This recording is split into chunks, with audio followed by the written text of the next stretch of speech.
जिल्हा संपादक हमीद शेख। भुसावळ येथे गरीब नवाज रिलीफ फाउंडेशनच्या वतीने गरजूंना रमजान रेशन किटचे वाटप।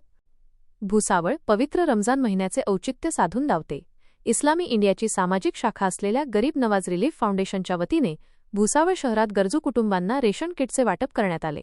2 मार्च 2026 रोजी आयोजित या उपक्रमातून सामाजिक बांधिलकी जोपासण्याचा प्रयत्न करण्यात आला आहे। या उपक्रमांतर्गत भुसावळ शहरातील 100हून अधिक गरजू कुटुंबांना रेशन किट देण्यात आले। प्रत्येक किटमध्ये तांदूळ, गव्हाचे पीठ, डाळ, साखर, चहापत्ती, खजूर आणि विविध मसाल्यांसह दैनंदिन जीवनात लागणाऱ्या अत्यावश्यक खाद्यपदार्थांचा समावेश करण्यात आला होता। रमजानच्या काळात या साहित्यामुळे गरीब कुटुंबांना मोठा आधार मिळणार आहे।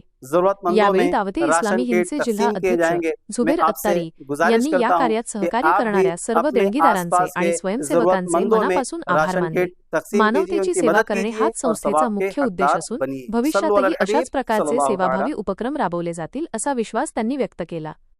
हा कार्यक्रम यशस्वी करण्यासाठी गरीब नवाज रिलीफ फाउंडेशनचे जळगाव जिल्हा अध्यक्ष रफिक रोशन कादरी, शहर अध्यक्ष शोएब अत्तारी, अब्दुल सईद, साबिर मनियार, युसुफ खान, अझहर कादरी, जहांगीर शेख आणि हाफिज कासिम यांनी विशेष परिश्रम घेतले।